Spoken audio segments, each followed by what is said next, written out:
Olá, a gente está hoje aqui com a Isabela Bosa, que é nutricionista pelo Centro Universitário São Camilo, instrutora de Mindful Eating, pós-graduada em comportamento alimentar e em nutrição clínica e atualmente realiza os atendimentos na Clínica Muse. Isabela, bem-vinda, obrigada. Obrigada a vocês pelo convite, estou muito feliz de estar aqui com vocês, mesmo assim, muito obrigada, uma honra para mim.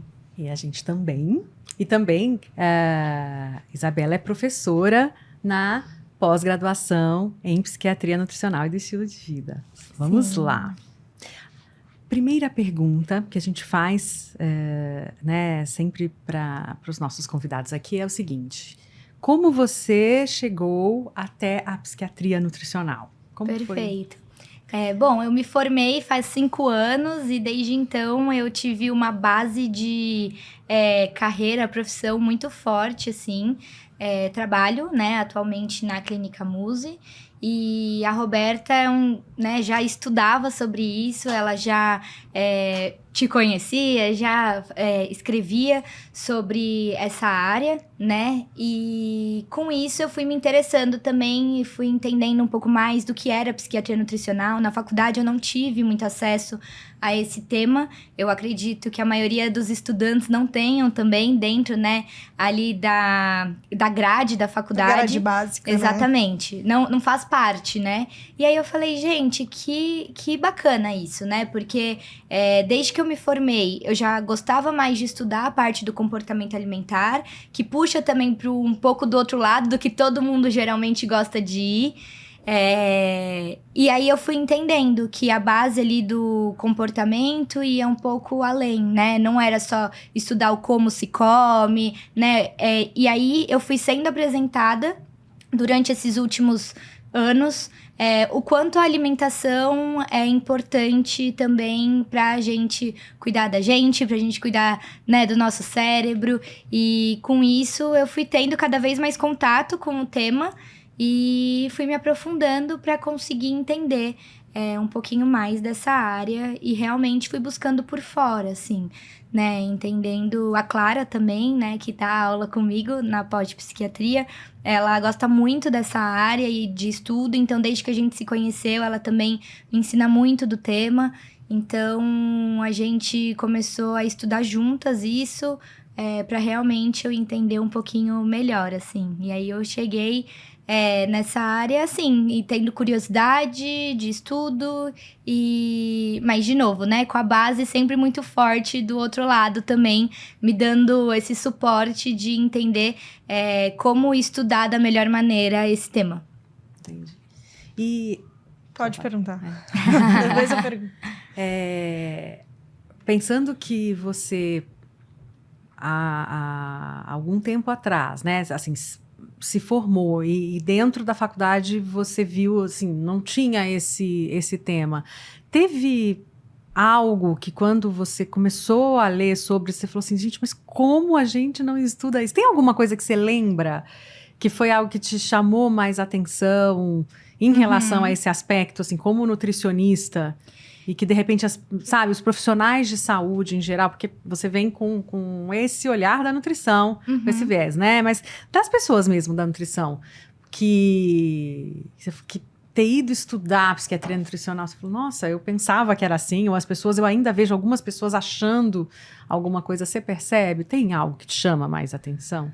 O que me chamou muita atenção, assim, quando eu comecei a estudar mais essa área, é realmente a potência que a alimentação, pode chegar. Em relação à neuroproteção, a questão até de sintomatologia de depressão, ansiedade, outras doenças também. Eu não fazia, assim, claro, a gente sabe que um padrão de vida, um estilo de vida ali que a gente sempre fala... que a alimentação faz parte dela e que pode nos trazer muitos benefícios, mas me chamou muito a atenção do poder realmente que a alimentação e a suplementação adequada pode ter para essa neuroproteção. E aí me veio, me despertou isso exatamente do porquê na faculdade a gente não aprofunda tanto isso, Porque é muito importante, Então, assim, claro, é super importante também a gente aprender a calcular, mas, nossa, pra mim é muito mais potente essa questão do quanto a alimentação pode ser benéfica para essa parte, assim. Então, eu lembro que quando eu tive o primeiro contato, inclusive, foi uma aula sua. Porque quando eu fazia meu estágio, a gente tinha acesso a uma aula de mentoria de psiquiatria nutricional. E aí eu falei, nossa, além disso, o quanto é legal você também saber que você pode trabalhar em conjunto, né, com um médico psiquiatra. Com certeza. Eu acho isso incrível, assim. Então, essa ligação é muito valiosa. E eu acho que isso foi o que mais brilhou meus olhos e me chamou a atenção. E me faz pensar até hoje, assim, né? Porque a primeira vez que eu tive contato faz 5 anos. Então, assim, acredito que isso ainda não tenha entrado numa grade, né? Nem que seja em um semestre ali pra gente ter um mínimo contato. Então, seria algo muito importante, né? Ainda bem que temos especializações depois pra gente poder acessar, como nutricionista, essa área também. E eu acho que você falou muito do comportamento alimentar, né, Isa? E é isso, a gente sai da faculdade muito pensando em prescrição, basicamente, né, em plano alimentar. Eu queria saber um pouquinho de você, de dentro do consultório, assim, se você tem, como aqui o principal público é profissional de saúde, se você tem alguma ideia, o que você faz em consultório, sabe, para prática clínica, alguma ferramenta que você usa, que muda essa chave um pouco do só o que come e o como comer, né? O comportamento alimentar, assim. Perfeito. Eu fui aprimorando isso nesses últimos 5 anos, assim. Realmente a gente sai, entra nesse mercado de trabalho pensando muito só em como fazer a prescrição dietética, os cálculos, se isso vai realmente emagrecer a pessoa ou não vai, que existe esse objetivo, né? Acredito que todo mundo que vai buscar um profissional nutricionista, querendo ou não, por mais que queira mudar outras coisas, o objetivo sempre, né, é um emagrecimento. Mas eu entendia que eu gostaria de atender o meu público com um pouco mais, sabe? Além da prescrição dietética. E hoje em dia eu vou percebendo através da consulta. Então eu não sigo uma anamnese, por exemplo, um protocolo, uma anamnese fechada. Então eu não fico só, e seu intestino tá funcionando? E o sono? Eu quero realmente conhecer a pessoa quando ela chega em primeira consulta comigo. Como foi a infância, como foi a introdução alimentar, qual era a base familiar que ela tinha, como que era a alimentação dela na casa dela. Era mais industrializado? Porque por muitas vezes os pais na correria acabavam dando mais industrializados e isso é um hábito, né, criado aí ao longo da vida. Então, eu gosto muito sempre de fazer essa linha do tempo realmente com o paciente, para entender todos esses fatores, todas essas construções de hábitos. Algo que eu uso muito também de ferramenta que você perguntou, ali na prática, diário alimentar. Eu acredito que quando a gente coloca atenção, né, no que a gente está fazendo, a nossa consciência se torna maior em relação ao tema. Então, a alimentação, infelizmente, se tornou um ato muito banal. A gente come sem perceber, a gente come no automático. E muitas vezes a gente não percebe o que a gente está comendo, muito menos a quantidade do que a gente está comendo. Então, o diário alimentar, ele traz essa consciência maior e o paciente fala, nossa, não tinha noção, porque às vezes você vai beliscando durante o dia, quando você para colocar aquilo no papel e olha de fora, você acaba percebendo coisas que ali no dia a dia você não percebe. Então, o diário alimentar é algo que eu gosto muito de usar também. Legal. Claro que depende muito do paciente, não são com todos os pacientes que a gente aborda isso, né? Mas também a questão do Mindful Eating, né? Eu tenho a formação, eu sou instrutora, foi a minha primeira especialização, assim, depois que eu me formei. E também foi outro tema e assunto que abriu muito o meu olhar de sair da caixinha da prescrição, assim. Então, muitas vezes em consultório eu faço atividades às vezes só de respiração, para o paciente conseguir entender o que é ter uma consciência corporal, entender melhor os sinais de fome, saciedade, os sinais internos, ter essa sabedoria interna, né, os sinais do corpo, para poder externalizar isso na alimentação, reconhecer os sinais externos também. A gente é bombardeado aí de informações em relação à alimentação, então saber interpretar o que é positivo, o que não é, o que é verdade, o que não é, tudo isso faz parte do trabalho do comportamento alimentar. Então, são atividades, né? São várias atividades, na verdade, que a gente pode fazer dentro do consultório com o paciente, para ele conseguir ter essa consciência maior em relação à alimentação. E depende da fase que o paciente tá, depende de tudo, assim. Porque de tudo que você falou, assim, você tem duas coisas, porque você tá trazendo tanto conteúdo, que eu não quero que perca, assim, que as pessoas que estejam, né, ouvindo ou eventualmente assistindo, percam, que é o seguinte, isso é a base da psiquiatria nutricional em relação a...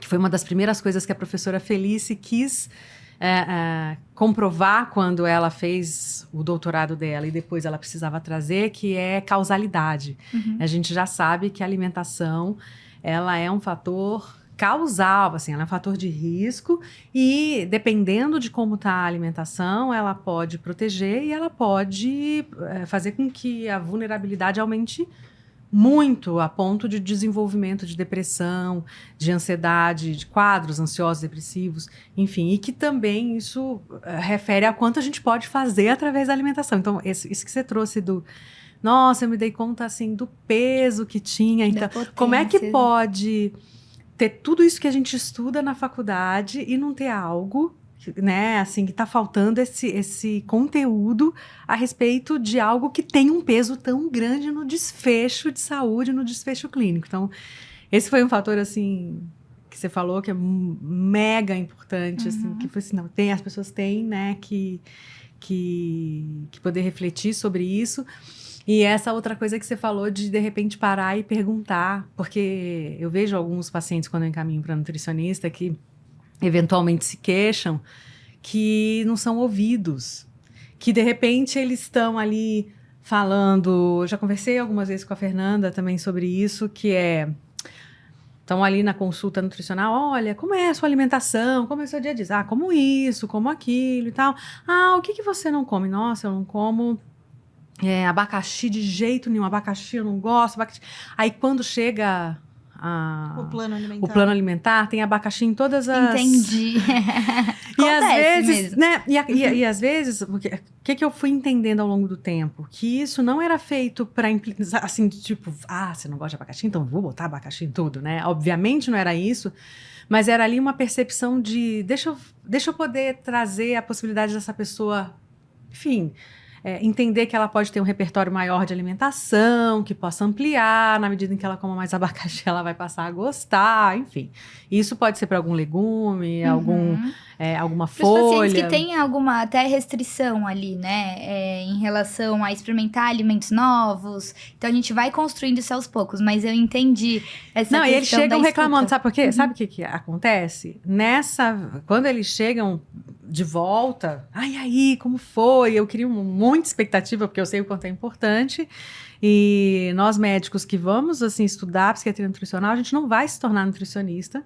A gente vai ter um ferramental de avaliação, a gente vai saber muito mais, até falar com o paciente até que ele possa aceitar ir ao nutricionista, mas não existe essa substituição, a gente vai conhecendo um pouco mais. Mas aí quando os pacientes voltam, eles voltam assim, poxa, essa pessoa não me ouviu. Como assim? Eu conheço, é um excelente profissional.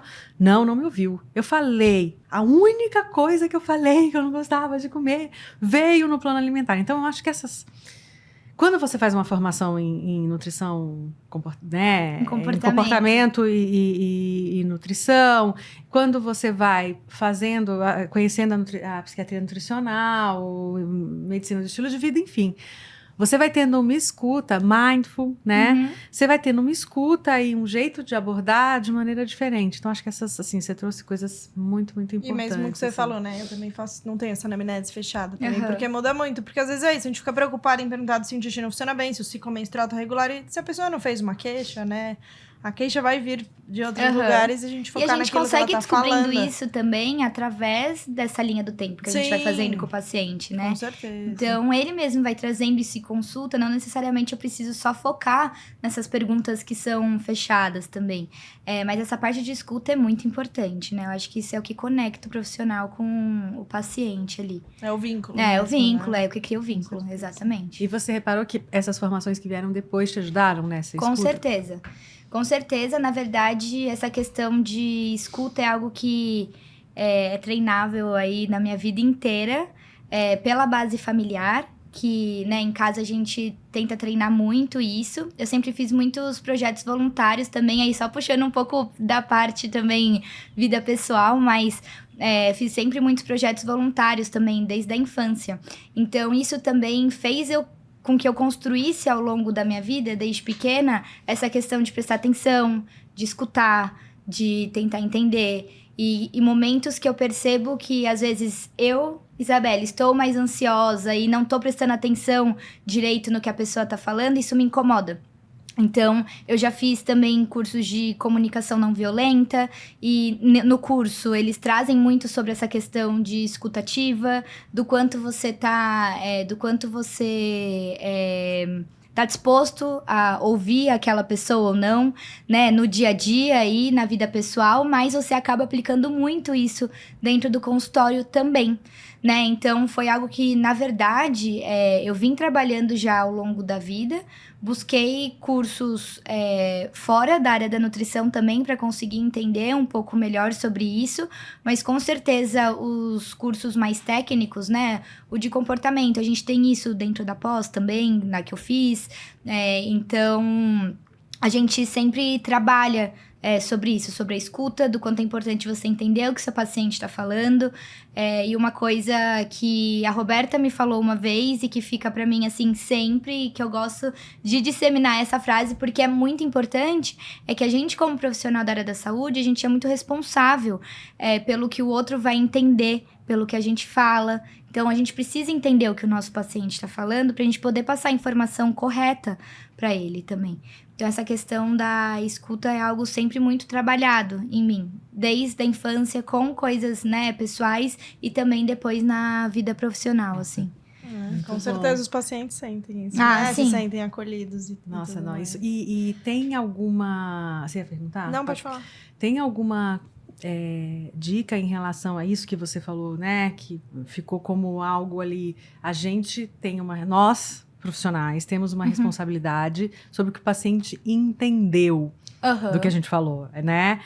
Porque é o que ele provavelmente, assim, olha, eu escutei que eu tenho que comer abacaxi em todas as refeições, então eu vou passar comida. Não é isso, Não foi isso que eu disse. Não foi isso que eu disse. Tem alguma dica a respeito disso? Até porque a gente tá falando, né, assim, a maior parte a gente acha que vão ser profissionais, apesar de que até, né, acho que isso serve pra vida, não é só pra profissionais, mas que no sentido de você, né, como você faz ali pra... Com o paciente. Eu sei que é muito mais complexo, você não vai conseguir me falar isso, mas tem algo em especial que você utiliza com os pacientes pra, sabe, assim, uma técnica, um jeito, para que você saiba o que o paciente entendeu? Quando tem algo muito importante que eu preciso que o meu paciente entenda e que ele saia como base ali daquela consulta principal, assim, ponto principal da consulta, eu sempre dou um jeito de checar a informação.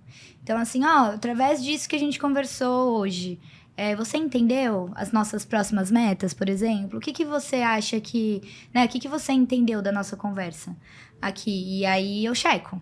Geralmente eu gosto de checar, assim, porque aí, às vezes, se o paciente fala alguma coisa que não foi exatamente o que eu quis dizer, porque às vezes pode ser que eu tenha me expressado mal também, né? Existe esse ponto. Claro, acontece. A gente já consegue corrigir ali no momento, né? Então, se é algo muito importante, não é sempre que eu faço isso, né? Pra não ficar aquela coisa de você tá entendendo o que eu tô falando? Mas se é um ponto muito importante de um paciente que tem alguma questão um pouco ali mais complexa, geralmente eu gosto de checar. Você entendeu o ponto principal da nossa consulta?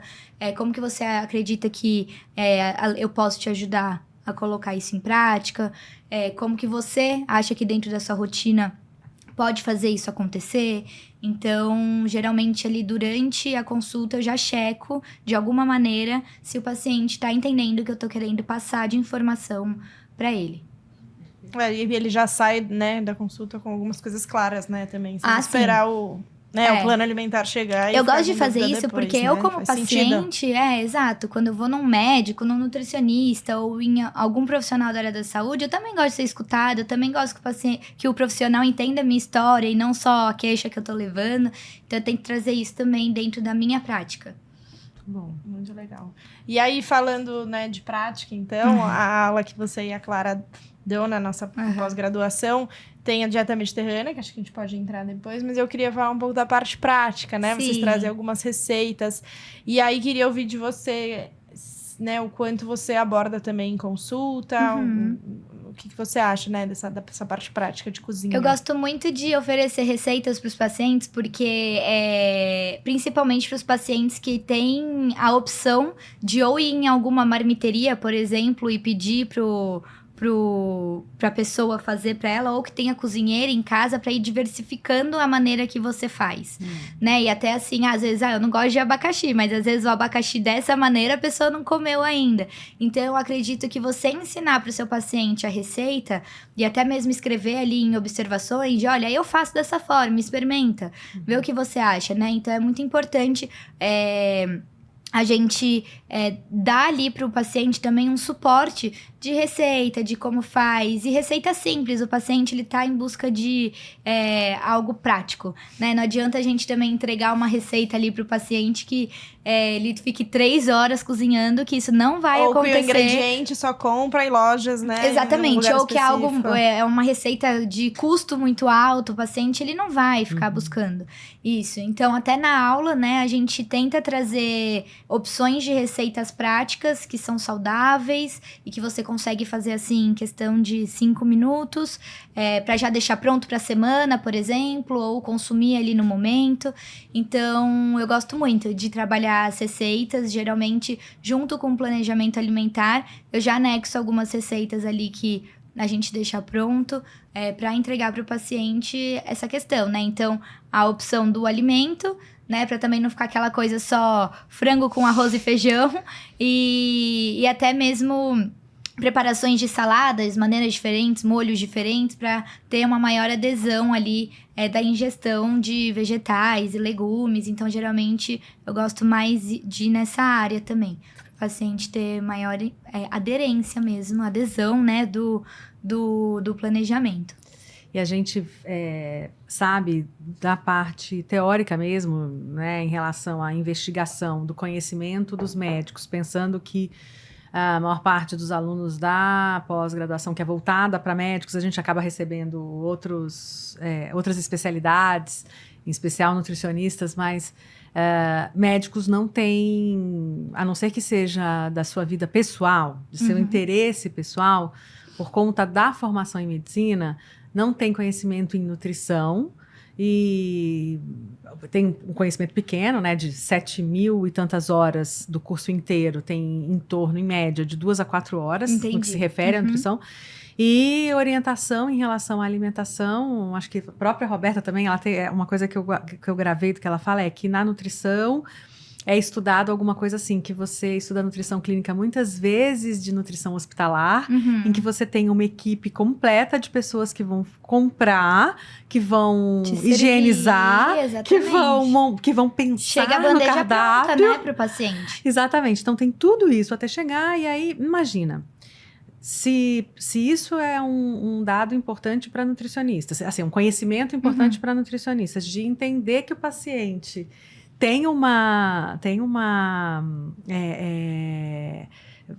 já vai ter assim um distanciamento, nem sempre você vai passar lá todo o roteiro, né, da alimentação e ele vai conseguir fazer. O médico está mais distante disso ainda e isso foi a importância desse conhecimento de vocês de trazer coisas para a prática. A minha pergunta é, o quanto uma pessoa que vai cuidar da própria alimentação conhecer minimamente da sua cozinha, do que ela compra, de como mexer nas coisas é importante. Pensando que vocês trazem justamente esse conhecimento na aula, lá na pós, enfim. Pra mim, eu acredito que é 100% importante, assim. A pessoa conhecer o que ela tá comendo, o que ela tá comprando, como ela vai servir aquilo, como ela vai preparar, como ela vai armazenar aquilo. Isso é algo até que a gente também orienta o paciente, forma de armazenamento para durar mais, como você pode preparar melhor o seu alimento e já deixar pronto para a semana, organizar. Então, às vezes o paciente ele chega com uma queixa assim, eu até gostei do planejamento. Eu acho que eu consigo fazer ele, mas o meu problema maior é realmente a organização de como encaixar as compras, de como eu vou cozinhar, de como eu vou higienizar. E a gente monta, na verdade, com ele ali um roteiro, né? A gente realmente coloca na rotina. Então no domingo você tem mais tempo, então é nesse dia que você vai conseguir ir no mercado. E é muito importante, né, respondendo assim a pergunta, o paciente conhecer realmente o processo daquilo, né, da onde vem, de como eu vou fazer aquilo acontecer, porque com isso você consegue ter uma maior realmente adesão ali do planejamento alimentar. Só que o empecilho grande que a gente sofre no dia de hoje é que nem todo mundo tem esse tempo. Nem todo mundo consegue organizar esse tempo para conseguir ter ali, né, parar para higienizar a salada, parar para cozinhar e armazenar os alimentos de forma correta. Ter o conhecimento, né, não é meio caminho andado, porque você precisa colocar ali na prática também. Então, esse é o maior desafio. Né? É muito importante, muitas vezes o paciente ele tem todo esse conhecimento, ele sabe da importância que é você cozinhar, você usar os seus temperos, você ter uma maior noção de como aquilo está sendo preparado, né? Porque isso também conta, mas não consegue colocar em prática. Então, colocar em prática é o desafio de todo esse conhecimento que a gente também tenta passar para o paciente. Mas eu acho que aí entra também nosso papel, né, escutativo e tudo mais. De tipo, Exato. então tá, dificuldade é aí no mercado, então vamos facilitar, né? Então no mercado você pode comprar, sei lá, as frutas picadas, né? O frango já picado. Como a gente facilita. A almôndega feita, sei lá, né? Sim, o nosso papel, eu acho que é essa importância mesmo de não dar um plano... Organizar a rotina, né, do paciente. Então, às vezes ele chega em consulta, você não vai montar, só ajustar o planejamento alimentar. Se ele falar pra mim que ele tá com dificuldade de organização, então tá bom, então me conta como é sua segunda-feira. Como que a gente pode organizar para na segunda-feira, então, você ir ao mercado? Ou ir ao sacolão? Ou mandar a marmita, entregar né, na sua casa. Exatamente. Ou a gente indica lugares, né, chefes de cozinha ou marmiterias que possam pesar já. Então, já chega na sua casa a marmitinha pesada. Pronto. De acordo com a nossa prescrição. Então, isso é um mercado que vem crescendo muito também. E isso facilita demais a vida do paciente e a nossa.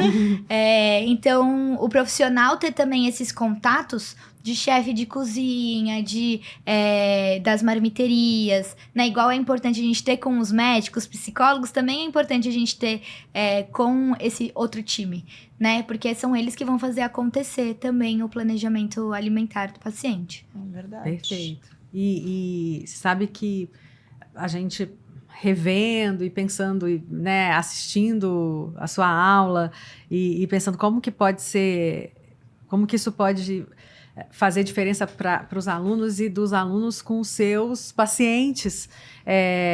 Uma das coisas que a gente colocou como algo que a gente vai pedir que façam, porque, né, seria algo assim, olha, isso já está subentendido. Se assistiu uma aula que tem receitas, por favor, as faça. Mas agora é dever de casa com foto. Vai ser lição de casa. Lição de casa com foto. Que se possa, né, que possa colocar a mão na massa, porque muitas vezes a gente assiste muito programa, tem muita gente que adora assistir programa de culinária e não faz nada, né, fica, olha, não faz. Amei a receita, mas não vou fazer. Faz. E aí, na sua vida como estudante de nutrição e também com tantos colegas, né, tantas colegas nutricionistas, você percebeu diferença entre as pessoas que tinham conhecimento na prática? Porque, sim, isso né, muda. assim, e aquelas pessoas que, assim, não sabiam nada, não entendiam nada de cozinhar, Como que... Isso muda muito, porque até quando você vai dar uma opção de receita para o paciente, é importante você ter um pouco da criatividade também, né? Para alterar a receita, se for necessário. Então, um exemplo, até, se uma receita vai o abacate, o paciente não gosta do abacate, o que a gente pode substituir do abacate que dê o mesmo efeito ali na receita? Então, é muito importante a gente ter minimamente, eu não vou falar que eu super cozinho, porque senão eu vou estar mentindo, porque dentro de casa, minha irmã que cozinha super bem, meu pai sempre cozinhou também muito bem, então assim, mas ir buscar esse conhecimento mínimo, né, e de receitas práticas, né, igual eu e a Clara na aula, a gente não traz receitas muito complexas, são receitas muito simples, mas a gente fazer para entender a complexidade da receita, na hora que a gente passa para o nosso paciente e ele vê também que a gente faz, isso muda, né? Então, eu acredito que seja muito importante os profissionais nutricionistas ali realmente terem uma noção mínima e testarem receitas básicas em casa para poder passar com mais propriedade para o paciente. Porque aí você passa algo que você faz também. E, de novo, cria um maior vínculo. Sim. Então, eu acredito que faça muita diferença, assim. Ai, muito bom. E não, Muito e você legal. sabe que essa questão, a gente costuma perguntar aí o que é, em alguns momentos aparece essa história do que é o desafio em relação ao pilar de estilo de vida, e o da Fê é a questão de ela frequenta a academia, mas isso para ela é tipo, ela mesma se pegando assim, sabe? Vamos Como uma lá. mãe pega o filho, tipo, vamos lá. Aham. E para mim o grande desafio é a questão do cozinhar. Porque eu fico assim, não, um dia eu vou conseguir, eu quero aprender, como que faz? Mas a gente não saber não significa que a gente, como profissional, não possa ter noção disso. Exatamente. Porque a gente vai ter pacientes que não sabem cozinhar e não vão querer saber. Mas quais são os recursos que a gente tem para quando isso, né? Qual é o mínimo? Olha, você não quer, sei lá, vai ser a pessoa que vai arrumar a sua própria casa, porque você vai trabalhar fora. Mas você tem que conhecer uma dinâmica para que você possa orientar alguém a fazer isso. Então, essa aula prática, essa ideia de você minimamente, você vai lá e faz uma coisa fácil, mas você entende qual é o percurso que teve que fazer, de pensar no ingrediente, de não comprar demais, de não comprar de menos, de se preparar antes, de uma organização que vem para se pensar em relação à alimentação, que eu acho que foi uma das coisas que eu mais aprendi quando comecei a trabalhar com nutricionistas e com a psiquiatria nutricional, foi que mais do que a gente vai comer naquele dia é que você ter pensado antes sobre o que você vai comer, sabe? Você ter minimamente organizado como vai ser a semana, se vai ser em casa, se vai ser num restaurante, se vai ser marmita, se vai ser... Você pensar antes do momento em que você tem a fome é uma das coisas mais importantes. Não sei se estou falando bobagem, vocês me corrijam. De jeito nenhum. Mas em relação ao planejamento, né? E você sabe que tudo isso que você está falando já linka exatamente até com essa questão de percepção de fome, saciedade, do momento que você para de comer. Então, tudo tá muito interligado, né? Porque quando você faz todo esse processo, você tá prestando atenção também no que você vai comer. Você faz escolhas alimentares melhores, né? E não só, deixa eu ver aqui o que eu vou pedir, ou tá de última hora.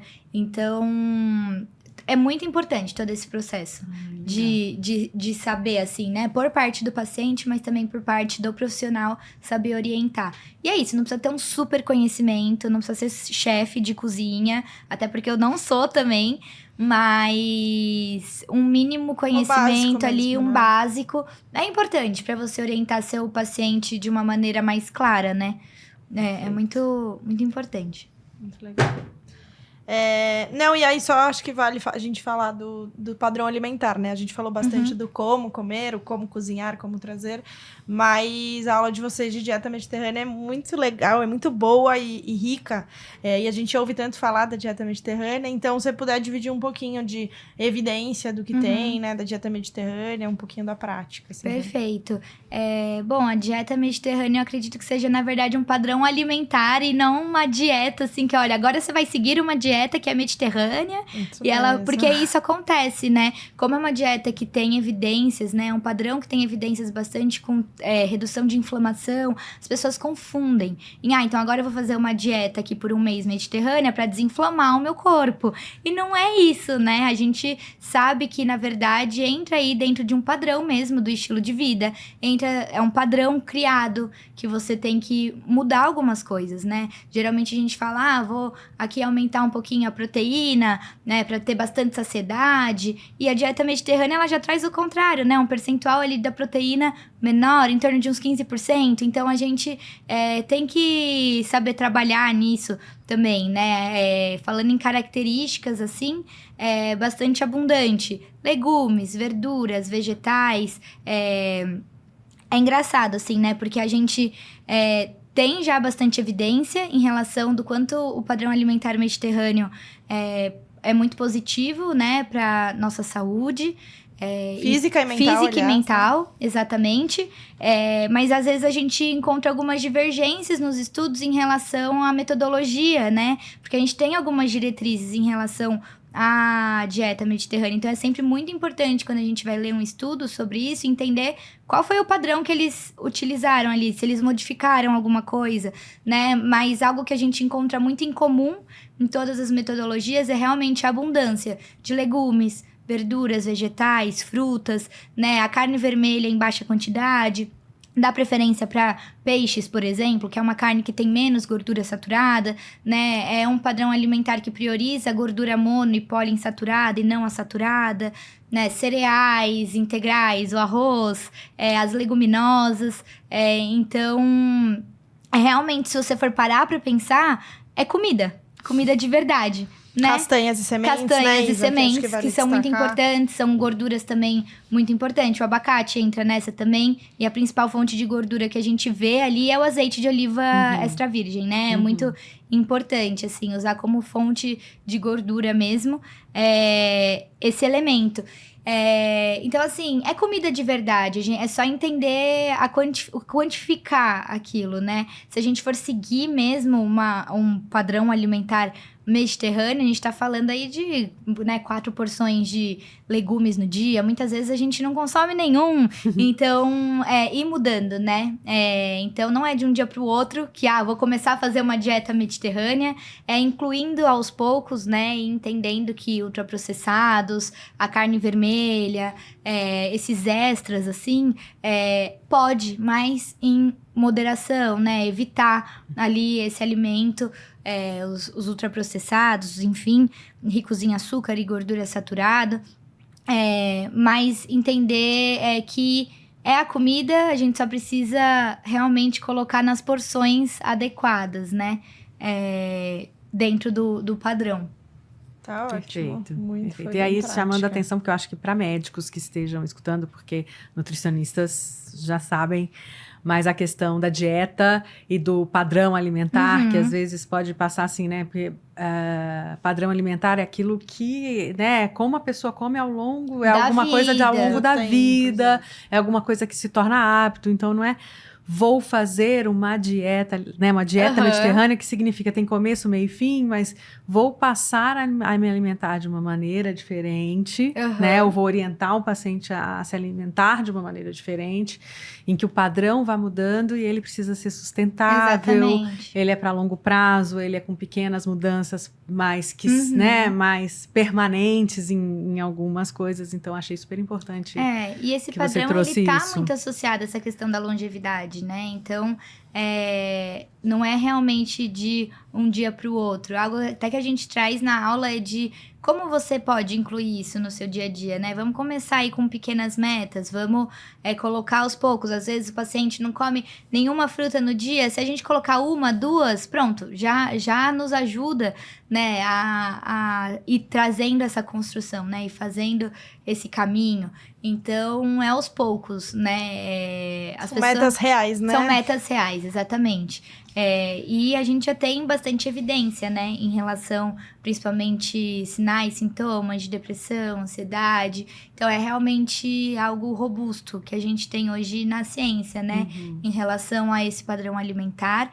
E algo que eu acho muito interessante, e aí trazendo um pouco pro estilo de vida, né, quando você olha a pirâmide, a base é sempre, assim, bons relacionamentos, né? Como você convive com as pessoas, a atividade física. Então, é legal isso, porque realmente já ali nos estudos, e quando a gente vê as pirâmides, eles já trazem esse link. Então, é realmente um padrão de vida, né? Uma mudança do estilo de vida e não uma dieta com começo, meio e fim, igual você trouxe, a ser seguida. Isso é muito legal. E também acho que só complementar, que as evidências têm aumentado também, que esse padrão alimentar envolve tudo. Então, às vezes tem as pessoas... não, mas eu como fruta, verdura, legume todo dia.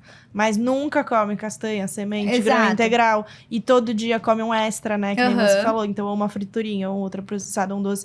E que não é exatamente, eu sempre brinco, não é uma balança, exato. Não é que uma coisa anula a outra, né? O padrão alimentar precisa ser é um padrão alimentar a ser seguido, né? Não é porque você colocou uma fruta que faz seu dia que você agora está livre de ter qualquer tipo de doença, exatamente, né? Acho que não é importante trazer isso também. Mas vocês também falando aí, né, nisso, eu me lembro de eu não sei se eu já contei aqui, mas de qualquer maneira acho que vale reforçar para os profissionais que você tem de onde você está começando.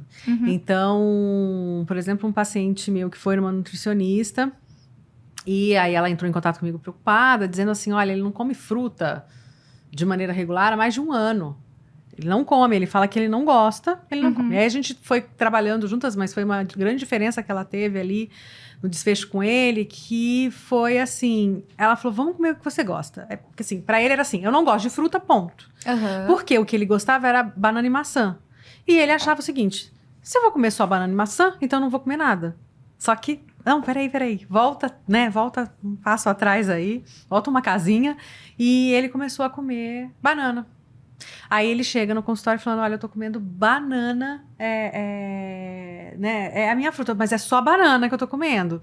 Eu falei, mas o que você comia antes? Nada. Pô, então... Excelente. Banana. Daí a última vez já eram 3 frutas que ele tava. Que era banana, maçã, eu não sei se era uva. Eu acho que era uva. Então assim... Para quem não estava comendo nada, que passa a comer... E isso é uma questão de isso poder ampliar para outras coisas, né? O começo é o mais difícil, mas daqui a pouco ele já está com uma variedade maior. Mas essa ideia que às vezes os profissionais têm, ou às vezes as pessoas, mas é porque a gente, aqui, né, que está trazendo, olha, o conhecimento faz diferença na prática, um paciente que não coma nada, se você vem para ele e fala, não, você tem que comer 3 frutas por dia. Não sei quantas, 20 ele vai falar, variedades bom, então, obrigada. diferentes. Tchau, então eu vou lá buscar mais, minhas frutas e não volto mais. Ou ele não volta mais, ou ele passa a não falar mais, porque ele fala assim, gente, assim, vou tocar em outro assunto, vou dar um jeito de me perguntar sobre isso, quando não é nutricionista, quando é médico, né? Ela vai esquecer de perguntar sobre isso, não vou falar, porque tipo, não consegui, vem com aquela culpa, com aquela sensação de julgamento, e não, uma banana tá ótimo, você não comia nada. Exatamente. Check, assim, né? Então é incluindo aos poucos, né? Se a gente tá falando que às vezes o paciente não tem tempo para cozinhar e organizar, muito menos para comer 4, 5 porções de legumes e vegetais em grandes quantidades ali, né? 400 gramas de legumes e vegetais no dia. Então a gente tem que trazer isso pro paciente também, porque às vezes ele chega, eu vi uma dieta que é para desinflamar, e aí eu fico, ai meu Deus do céu. Não é assim que funciona. Não é uma semana, né? Isso mesmo. Exatamente. Lá vai eu sou o relógio daqui. Então, tá muito bom o papo. Mas aí a gente queria finalizar, Isa, querendo saber, né? Você estudando comportamento alimentar, mindful, psiquiatria nutricional, né? Nesses últimos anos, que nem você falou. O que mudou na sua vida? Eu trouxe, consegui trazer bastante isso, assim, pra minha vida pessoal.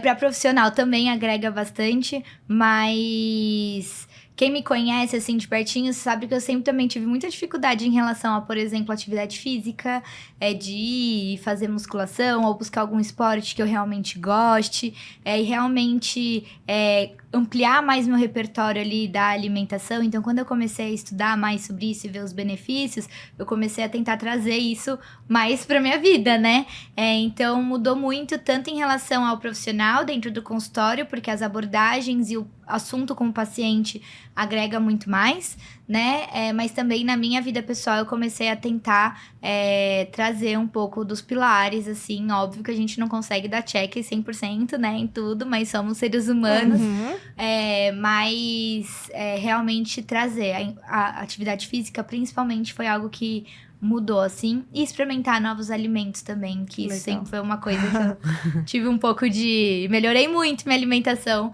desde que eu comecei a estudar um pouco mais sobre isso. Que legal, Perfeito, muito bom. Perfeito. E aí, só pra terminar, se o pessoal quiser te encontrar, então se quiser dividir sua rede social. Perfeito. Minha rede social, meu Instagram, onde vocês me encontram para dúvidas. Fico super aberta. É @IsabellaBosa, é meu nome mesmo. Tem algum Isabela com L só? É um L só. Isabela com S, um L só. Boza, B-O-Z-Z-A. Uhum. É meu nome mesmo. E ali é onde eu compartilho um pouco da minha vida pessoal e da profissional também. Não gosto de separar isso. E ali vocês podem me chamar, se tiver alguma dúvida, eu fico sempre à disposição. Obrigada, Perfeito. foi uma delícia. Muito, muito obrigada. Obrigada a vocês, eu amei.